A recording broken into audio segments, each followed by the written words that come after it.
Conceive, believe, achieve. This is former UFC middleweight champion of the world, Michael Bisping. Paddy the Baddy here. You're listening to Combat Sports UK. And you're watching Combat Sports UK.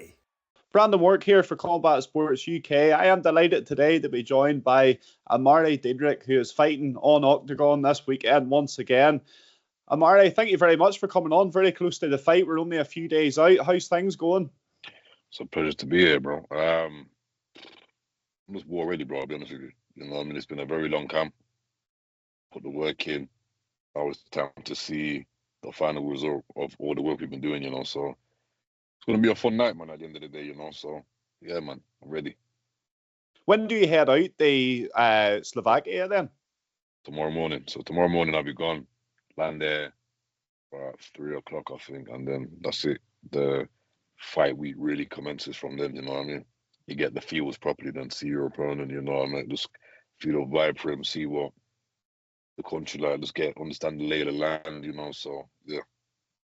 Do you find it hard cutting weight while kind of travelling? Because obviously you're probably going through, I'm not sure how much of weight cut you have to do, but is it hard while you're on a plane and commuting and stuff like this, which can be difficult enough on its own? Not at all, bro. I'll be honest with you, my weight cuts are very easy. We've got a system, we do it smooth, you know, so I'm eating, even this camp I've been eating what I want, you know what I mean? And I think a lot of guys always complain about, I can't eat what I want. Bro, how can you not eat what you want? If you train how hard you're saying you train, you're burning off everything anyway. You know what I mean? You should be drinking the right amount of water, you should be training hard, your body should be sweating. I'm always on point, you know what I mean? So the weight cuts fine, especially with this one. This guy wanted to catch weight, so I think the fight's like either 80 kg or 79 kilos. So when you're gonna go there, do half an hour and probably bang the sweatsuit on, job done. I'm thinking about 82. Yeah, man, weight done. You know, I'm thinking about 82, 83 kilos now.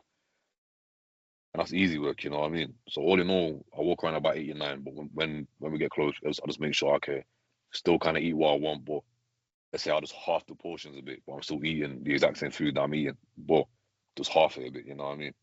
Simple as that.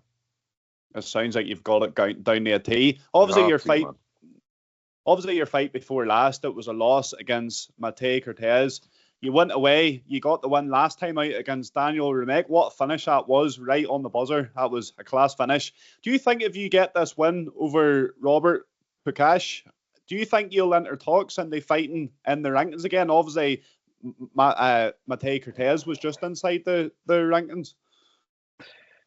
I think after this fight, depending how we perform, depending, you know what I mean, how it goes, if we stay with him as well, because I think that this is my last fight on the contract, so after this fight, I'm a free agent. So if we stay, yes, you have to just talk about the rankings. You know what I mean? I think Robert Pukachi is somewhat of a gatekeeper. I think he's a guy that you fight, and if you beat, you then kind of say, okay, cool, ready for the next level. You know what I mean? He's at the end of the day, I don't think Robert's a can, but he's not the elite of the elite. He's not a muppet. He's going to try and come to win, but he's not.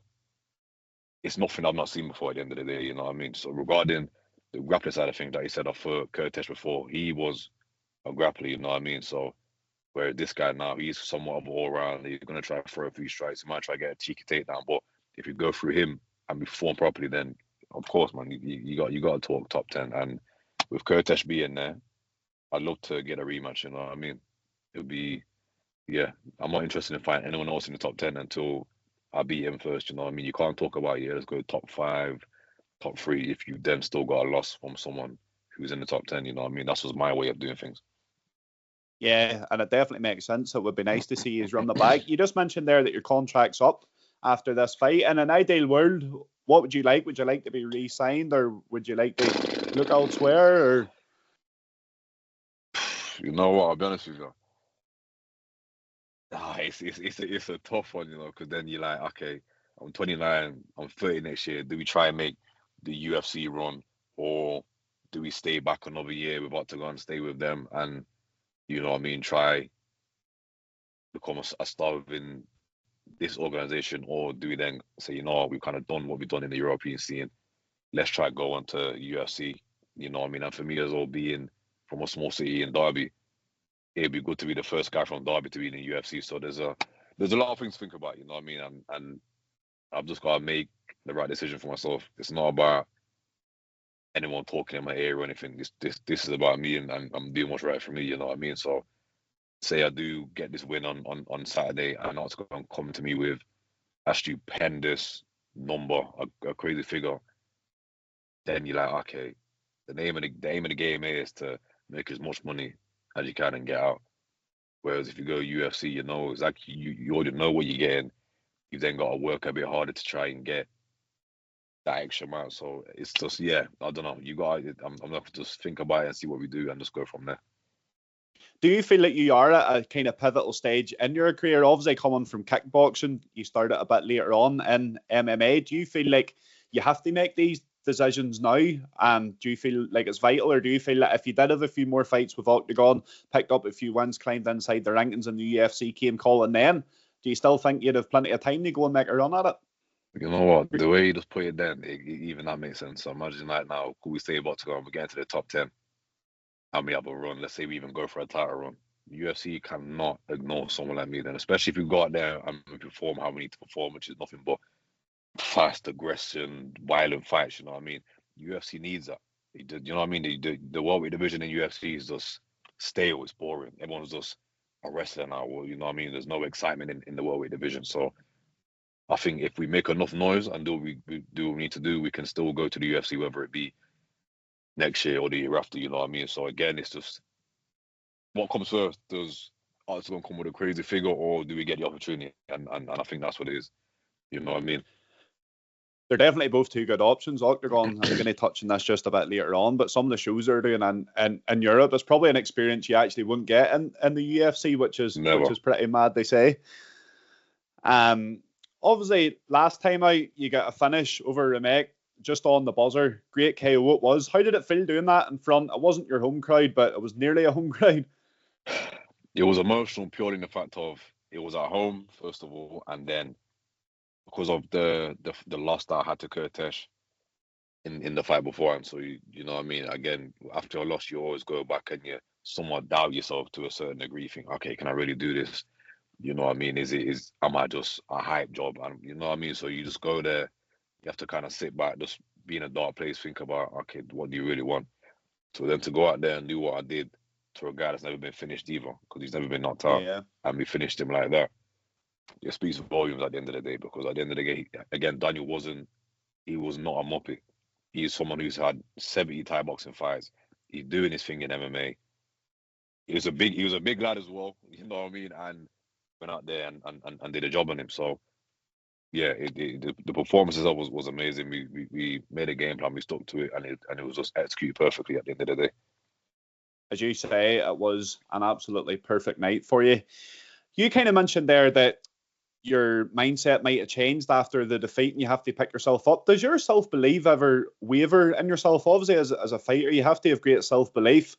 But after a loss, do you feel a bit more challenged going into them fights in comparison to coming into this fight, where after you're just coming off getting a great finish, you probably have a lot of confidence going into this one? Does that kind of confidence ever waver at all? I think after any loss, any fight that kind of gets a loss, you always sit back in the change room and then you go home and think about, okay, why did this happen? What did I do for this to happen? Have I not been training hard? Have I not been doing this hard enough? So no matter what, you're always going to have self-belief. You're always going to be confident in your ability. But the mind is a very powerful thing, and sometimes doubt might creep in. So you then got to work hard to then push that doubt out. At the end of the day, we're all human beings, so we're always going to have some form of doubt. Even Mike Tyson did back in the day, and he's nothing but a killer, you know what I mean? So you're always going to have some form of doubt creep in. You just then got to work to push it out and just understand that, you know, I can do this. I am that guy. I do put the work in. I do put the hours in. And now let's just see the result. You know what I mean? I was having this conversation the other day with someone, and if anyone I've fought, say I'll spar with them, I'd absolutely annihilate them. So I'm thinking, if I can then annihilate you in the gym, what's the difference for me then doing that in a live situation? And I think the situation itself just kind of changes the mentality you have. Once there's a crowd there and there's something on the line, you think, oh, is this guy that strong? Can he hit me hard? This and that. Whereas, just take a step back, just assess the situation, understand what the situation is, and just go from there. You know, so yeah, it's a funny one. The mind is just a funny one. It is, and it's definitely very, very difficult to keep that belief at all times. Last time, as I mentioned, home crowd. This time, quite the opposite. You're going right into enemy territory, fighting in this guy's home city. Does that make any difference in your mindset? Do you feel a little less pressure because you're maybe getting in there and you're going to be getting booed, and you don't have to put on the same kind of performance for your own fans, or does it change your mindset at all going into it? Nah, I think it puts more pressure on me. I want to go out there and listen, but in somewhat embarrassing, respectfully. You know what I mean? I want to go out there and just literally put on a clinic. If I could do what I did to Romek in Birmingham, I'd love to do that to him in his home country. You know what I mean? I'd rather do it there in a somewhat sold out arena in front of his home crowd, bigger crowd, more eyes. So yeah, I thought there's no pressure, but I'm putting pressure on myself in a sense to just make sure I perform to the best that I can. You know, so home crowd or not, boos or not, if they boo me, more for them, because it's gonna piss me off even more. I'm going to fuck up you guy even more. So if you wanna boo me. I'm going to hurt you guy then. If you wanna show disrespect like that. So if you wanna do that, It's only gonna end up bad for him at the end of the day. It's a big opportunity for you to go in there and silence the crowd. Obviously, as we mentioned, you're not sure if you are going to be sticking around Oktagon. Let's say in a hypothetical scenario, they do come in with a nice offer for you. Do you see yourself and Shamrock and guys like us here, the guys that's going to steer head Oktagon in the UK? Because they have struggled in the UK in comparison to the rest of Europe. I think when they came to Europe, they didn't come with the correct game plan. They were pushing guys that no one actually gives a shit about. Let's be honest, you know what I mean? You're pushing guys that no one cares about. Yes, you've got George Staines and guys like that. Cool, he's fine, but on the grand scheme of things, no one cares about those kind of guys. They want to see guys like me. They want to see guys like Shamrock.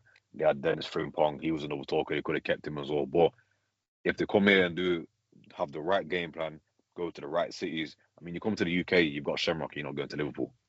You choose to go Birmingham instead of something like Liverpool, when Liverpool is a fighting city when it comes to UK, you know what I mean? So if they do it again, who knows, 2026 or whatnot, they might call this, you know what, let's just come back. Let's go Manchester or let's go Liverpool. Let's have Shamrock on a main card, even a main event. You know, at the end of the day, I personally think he deserves to be like a main event guy because he's got hype around him. Have me as a co-mate. Hey, we could be. I reckon the more hype we build, it could do numbers. So again, me and Shamrock talk all the time. Me and him are in a position of, do we stay or do we leave? You know, and I think it's down to whether we feel like we get what we deserve. That's what's gonna make us stay at the end of the day. So if we get what we both deserve, we're gonna stay. If not, we're gonna just try and just go for those 3 letters at the end of the day, which is stupid, as you shouldn't. But you might as well just try it at the end of the day and say, okay, I've done it. I'm here. Let's see what we can do. You know. I think it would be a great opportunity for Oktagon themselves to really promote in the UK, as you say, if they go to Liverpool or Manchester, a real fighting city like that, I do think they'll be able to sell out some kind of arena or some kind of show and get some hype behind it. So they're definitely missing out there. Obviously, you're an experienced kickboxer coming from Glory. Can you kind of talk me through the transition from kickboxing to MMA? And did you always know that MMA was going to be the end goal?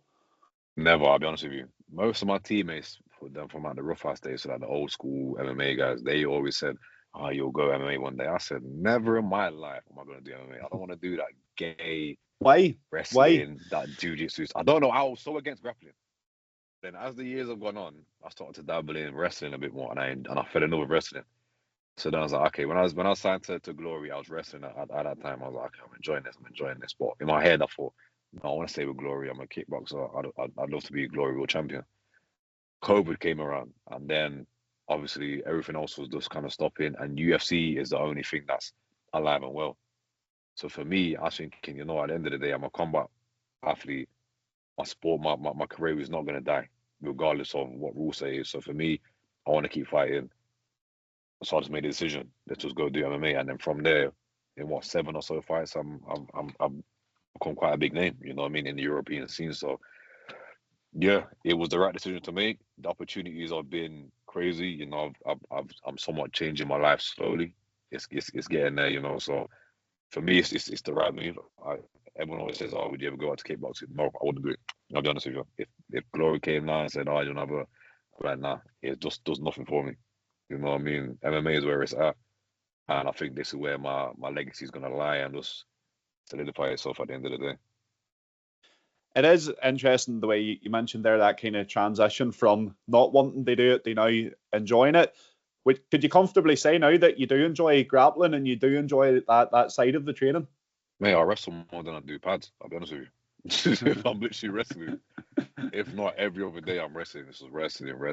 Jiu-jitsu, I'm still just like, all right, cool. Let me just, you know what I mean? Get I back think, on my feet. yeah, I'm like, oh, this is just boring. You know what I mean? Obviously, you've got to do it because you have to be a mixed martial artist, so you've got to be able to strike, wrestle, and obviously understand jiu at the end of the day. So, yeah, man, wrestling side of things, I love it, and I think it suits me the way I fight anyway. I think that's why I enjoy wrestling, because I enjoy the hard pressure side of things. You know, whereas jiu-jitsu is a bit more relaxed. You know, whereas me, I've come from Thai boxing, kickboxing.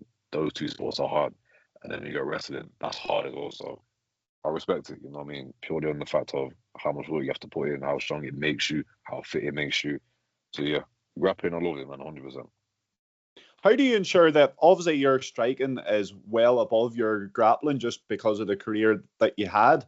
How do you ensure that they're kind of evening out a wee bit? Do you do less striking work than what you used to when you're a kickboxer, or is it just you do the same amount and add in grappling sessions as well? Yeah, it's the same amount, and I just make sure I'm doing more fundamental things. You know what I mean? Like, I think more now that I'm in MMA, I'm working more on my boxing than I am anything else. I think the kicking side of things, you still throw kicks, but you have to throw them at specific times. You can't just throw kicks freely, depending on the kind of opponent that you've got as well. If you've got someone that's gonna be able somewhat of a grappler wrestler, then you got to be very wary. You have to understand and pick the timing. You know what I mean? Whereas in kickboxing, you can throw kicks as and when you want, don't matter what, because there's no repercussions for that. Whereas in MMA, there's always a repercussion. So for me, I make sure I work on my boxing a lot. My fundamentals need to be crisp. You know what I mean? At the end of the day, I'm a guy that likes to do the basics very well. I like to be able to throw a jab, a backhand, a left hook, and a leg kick very well. If you can't master those techniques, then there's no point in trying to work on all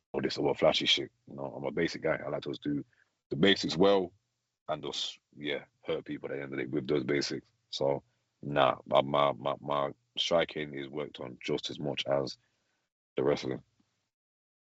The fundamentals are key, aren't they? And They're key, man. especially even at the highest level, as you've just said. I want to kind of look ahead. We've created a hypothetical scenario of Oktagon bringing in this offer. Now we'll create a hypothetical scenario of you going to the UFC.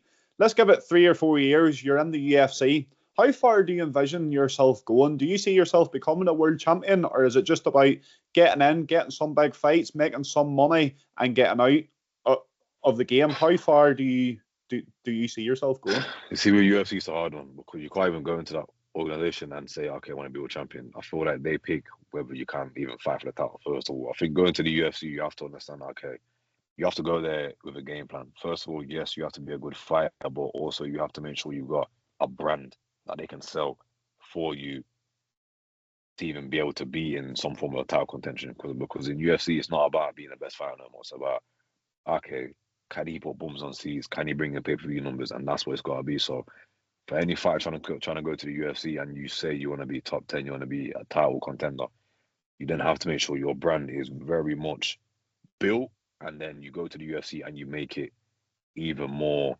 established. You know what I mean? Okay, cool. My social media is good. I've got good numbers now. So say we go to the UFC, put on a good performance, that will then grow.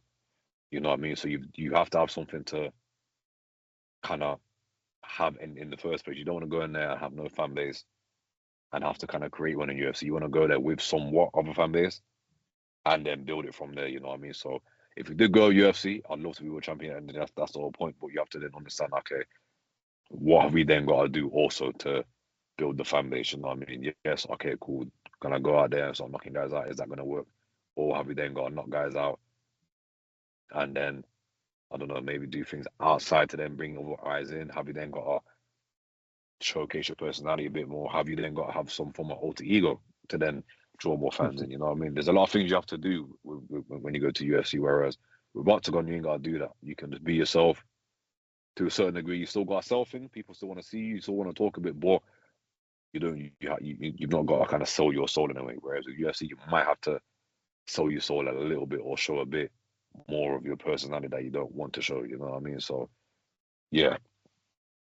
I think sometimes UFC, there's kind of a line the way I look at it where meritocracy and competition sort of meets entertainment. And I think with the likes of Oktagon, you know, it's all about meritocracy and competition, whereas the UFC, the entertainment, the line kind of moves more towards that. But this is why they're the biggest organization at the same time. So it is an interesting one. Obviously, coming through your journey, you could look at guys like Alex Pereira, Adesanya, guys that did make that transition from kickboxing to MMA and have been very, very successful. Yeah. Are they guys that inspired you, or which specific fighters have inspired you while making this transition? You know, I'll be honest with you, no fighters actually inspired me, you know. I think I've just done it off my own back. I've not looked at an individual and thought, you know what, he's been able to do it from kickboxing, so why can't I do it? Obviously now, I respect what Pereira's done, what Adesanya's done, you know what I mean? Because they've come from glory. And I've been on cards, I've been on the same card as Pereira twice, so it's not like I don't know the guy, you know. So it is good, but I'm not gonna say I look up to these guys and think, okay, cool, I'm look up to you and do that. For me, I've just done it in a sense of I just didn't want my career to stop in COVID. I wanted to just be able to keep fighting and just keep fighting. So I just took the risk off my own back, not because I've seen another athlete do so, you know what I mean? I have mentioned two guys there who have been unbelievably successful at making that transition, but you've also been successful. If there's kickboxers out there and they are wanting to make that transition to MMA, what kind of advice would you give them? Do not neglect grappling at all. Understand that for the first few years, you're going to have to just make that your sole thing. You're going to have to understand it. You're going to have to feel it. You know what I mean? You can't go into MMA and even, let's say you look at guys like Pereira and Adesanya, I think, okay, cool, no one's grappled them yet, so why can't I just go in there and do this? Big man, you got to look at the division first and foremost. Depends on what division you're in, that's going to depend on what fighting style you have got. If you're welterweight going down, you best make sure you can grapple. If you can't wrestle, you have to make sure you can do jiu-jitsu at least, you know what I mean? If you do get taken mad, you're safe on the floor. You know what I mean? Whereas if you go up to the higher, bigger weight divisions, there's less wrestling, less grappling, which is fair. So if you're a kickboxer, understand what weight you are, and then you just need to just go from there and say, okay, cool, listen, I've got to work on this, and this because of the division that I'm in, and everyone is somewhat of an all-rounder in the smaller weight divisions, you know what I mean? So like I said, from welterweight down to flyweight, everyone's an all-rounder. With the high weight classes, they're just heavy hitters, bangers. They might throw a takedown every now and again, but other than that, they're standing bangers, you know what I mean? Simple. What is your thoughts on the current welterweight situation in the UFC? You've trained with some of the key players, at Renegade, Leon, once upon a time, Ian Garry. Can you give us your thoughts on how you think this division will play out? Obviously, you've got Shavkat Rakhmonov possibly fighting for an interim. Do you see Ian Garry being able to enter the picture? Do you think Leon can reclaim his title? What's your thoughts on it? Right now, even you, all right, cool. So even you as a fan, does the welterweight division excite you? Not with Bilal as champion, no, but I think if Shavkat comes through, I like Shavkat. I think if Leon could reclaim his title, it would be great. But what Bilal done to him, I don't know. If there's a rematch, I don't know if I would fancy Leon as much as wanting to win. Yeah, the welterweight division is just, it's just, it's one of those divisions where it's like, that's even now you barely see, you don't really get hype around welterweight fights anymore. You're thinking, why is that? And I don't know why that division has then gone to just being a heavy wrestling division. I don't understand it.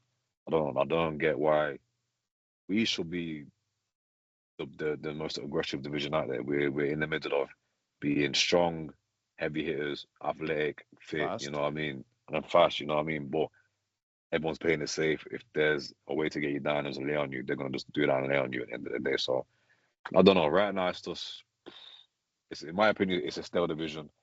If people don't like hearing that, I couldn't give a flying fuck. But yeah, it's just a stale division. You're not gonna see welterweight fights and like, oh, you know what, this is an amazing fight. You're gonna look at lightweight, think, yeah, that's a banging fight.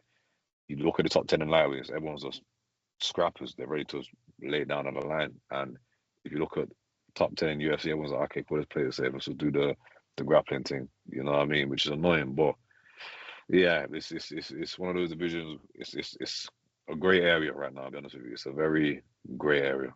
It's one of them right now. One of the most exciting matchups they could make, and I'm not sure if they will, because Ian Gary's obviously fighting Joaquin Buckley, but Ian Gary against Leon Edwards, there's a good striking matchup. I think they're both 100%. I think all rounders. Yeah. But I don't know why they're not going to then do that. I think, again, because Bilal champ, are they going to do it where, okay, is Bilal going to be a draw? No, he's not. So they're going to do it where they're going to try and get someone to take him out as fast as they can, and then try and get someone who they think they can push a bit more to then bring the eyes in. You know what I mean? Cool. Let's say they got Shavkat. Now, they could use Shavkat because he's a bit more aggressive, and he's down to bang. He's got all his fights and finishes. You could then have, say, okay, Leon versus Ian Gary. That'll be a striking a fight. You know what I mean? But then it's about, okay, the winner of that, who are they gonna push? You know what I mean? So there's just, I don't know. There's a lot they gotta do. You know what I mean? And yeah, it's a funny one. The division right now it's in a funny state. You know, you need to get in there, Ammari, and start shaking things up. I do, man. I shake things up and start just putting on scraps. You know what I mean? I don't care when people think, oh, nah, he's not ready for UFC, this and that. Bro, I am. But let's be honest, because there's no one in there that's gonna stand there and say, yeah, you know what, let me just try with him and just, no, you're not, bro. So I love to, man. I watch all the time and think, you know what, I could actually be in there right now and just give some of these guys a fucking headache. You know what I mean? But like I said, we've got the weekend, and after that we can see what happens after that. I'm looking forward to it. I want to end on something deeper. I always like asking this question. Why do you fight? What's the reasons for you choosing fighting as a career? For me, I think being an athlete in general, my mum didn't carry me for 9 months to just waste my life and just kind of, I don't know, I've always wanted to be a name. I've always wanted to be somebody, you know, and I think fighting's my way of doing that, you know, whether it be a world champion or it be someone else just known to be one of the most aggressive guys of his era, you know. So for me, I fight for, yes, of course, a legacy, but I just fight for just having my name etched in history, even if it's for 50 years after I'm done, or whatnot, 25 years at least. I want my name to be remembered for a bit after it's all said and done.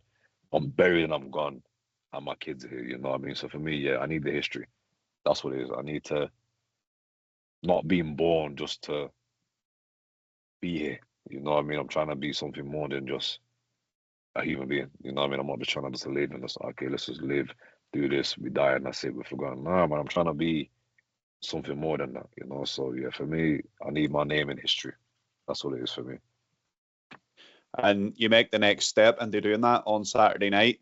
For anyone watching, the Oktagon card will be live on DAZN in the UK. Do you know what time you're due to be on yet, Ammari? It's gonna be 8:30 UK time. I've seen the thing, yeah. So it's like 20 to 9 their time. So yeah, it's gonna be 8:30 UK time. 8:30 UK time, DAZN this weekend. Make sure and tune in, folks, because it's going to be another banger of a scrap. Ammari, thank you very much for coming on, and good luck this weekend. I look forward